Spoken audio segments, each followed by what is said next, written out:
दोस्तों नमस्कार। दोस्तों क्यों हो रहे हैं लद्दाख के अंदर प्रोटेस्ट? क्या है लद्दाख के लोगों की डिमांड और अब आगे क्या उन डिमांडों को लेकर हो सकता है? एक अनशन शुरू करने के लिए आमरण अनशन, जब तक हमारे लद्दाख की ये आवाज सुनी नहीं जाती, जब तक सरकार लद्दाख पर ध्यान न दे। साथियों, इस वीडियो के माध्यम से इन सभी सवालों को जानने और समझने की हम कोशिश करेंगे। और सबसे पहले हम शुरुआत करते हैं कि इस पूरे प्रोटेस्ट का जो बैकड्रॉप है वो किस तरीके से शुरू हुआ है। साथियों, लगभग 2 साल पहले से लगातार सोनम वांगचुक जिनके नेतृत्व में लद्दाख के अंदर प्रोटेस्ट चल रहे हैं, उन्होंने क्लाइमेट फास्ट लगातार वो रख रहे हैं लद्दाख की जो इकोसिस्टम है उसको बचाने के लिए। साथियों, वर्तमान के अंदर जो प्रोटेस्ट चल रहे हैं उसकी शुरुआत 3 फरवरी को हुई थी। 3 फरवरी को लद्दाख के लोगों ने हजारों की संख्या में सड़कों पर आकर मार्च निकाला था और उसके बाद 6 मार्च को सोनम वांगचुक 21 दिन के क्लाइमेट फास्ट पर लद्दाख के इकोसिस्टम को लेकर बैठ गए थे। साथियों, अब इस पूरे प्रोटेस्ट के पीछे मुख्य क्या डिमांड्स रखी जा रही हैं उसको हम समझने की कोशिश करते हैं।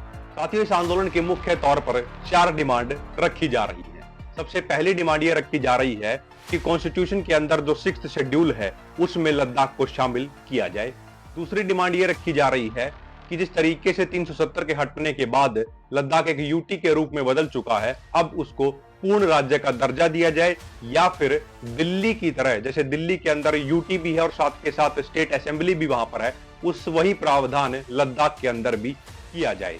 और तीसरी डिमांड ये रखी जा रही है कि लेह और कारगिल के दोनों जगह से संसद में 2-2 जो लोकसभा की सीटें हैं उनका प्रावधान हो और लद्दाख के अंदर लोक सेवा आयोग का गठन किया जाए। यानी कि जिस तरीके से स्टेट पीसीएस की व्यवस्थाएं होती हैं, स्टेट के अंदर अपने कमीशन होते हैं रिक्रूटमेंट्स के लिए, वही प्रावधान अब लद्दाख के अंदर भी किए जाए। ये मुख्य तौर पर 4 डिमांडें इस आंदोलन के जरिए उठाई जा रही है। साथियों, इन 4 डिमांडों के पीछे का जो प्रमुख कारण है वो विशेष तौर पर ये सामने आ रहा है तो लद्दाख को हमेशा से ये लगता रहा है कि जम्मू कश्मीर के जो अन्य क्षेत्र हैं उसके मुकाबले लद्दाख के साथ अन्याय हो रहा है। और इसी के चलते लद्दाख में हमेशा से इस बात की डिमांड उठती रही है कि लद्दाख को एक यूनियन टेरिटरी के रूप में बदल दिया जाए। और इसी के आधार पर 1995 के अंदर लद्दाख ऑटोनोमस हिल डेवलपमेंट काउंसिल का गठन भी किया गया था। साथियों, इस काउंसिल के अंदर कुल 30 मेंबर शामिल होते हैं, जिसमें से 26 मेंबर्स वो हैं जिनको जनता चुनकर भेजती है और 4 मेंबर सरकार की तरफ से दिए जाते हैं। और इसी काउंसिल के तहत लद्दाख की जितनी भी डेवलपमेंट की जो नीतियां होती हैं उनको बनाया जाता है। साथियों, उसके बाद जब 2019 के अंदर आर्टिकल 370 को संविधान से हटा दिया गया था तो ऑफिशियली प्रॉपर तरीके से जो लद्दाख है वो एक यूनियन टेरिटरी के रूप में उभर कर सामने आ गया था। लेकिन यूनियन टेरिटरी बनने के बावजूद भी जो इन 4 डिमांडों जो हमने आपके साथ साझा की उस पर लगातार पिछले 2 साल से लद्दाख के अंदर प्रोटेस्ट जारी है। अब साथियों, यहीं से आखिरी जो सवाल हमने आपके साथ रखा कि ये जो 21 दिन का सोनम वांगचुक जी के द्वारा एक जो क्लाइमेट फास्ट किया गया था वो खत्म होने के बाद अब लद्दाख का भविष्य आगे इस पूरे मूवमेंट को लेकर क्या हो सकता है उसको भी हम समझने की कोशिश करते हैं।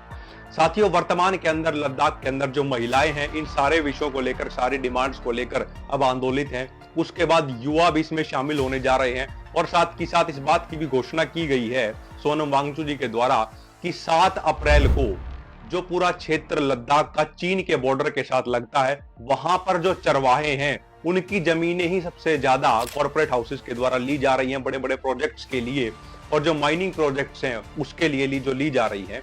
उसके चलते उस बॉर्डर का जो पूरा चरवाह का जो एरिया है उसका एक 7 अप्रैल को पश्मीना मार्च वहां से वो निकालेंगे और पूरे देश और दुनिया के सामने जो जमीनी हकीकत है उसको दिखाने के लिए सोनम वांगचुक जी के साथ वहां के जो युवा है और जो महिलाएं हैं यानी कि सभी वर्ग के लोग इस आंदोलन में 7 अप्रैल को शामिल होने जा रहे हैं।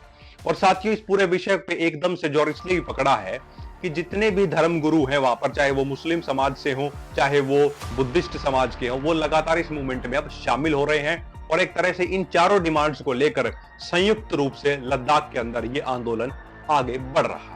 इतना ही नहीं साथियों, उत्तर भारत के जो शंकराचार्य जी हैं उन्होंने भी सोनम वांगचुक जी के इस पूरे मूवमेंट को और लद्दाख के इकोसिस्टम को बचाए रखने के लिए अपना समर्थन दिया है।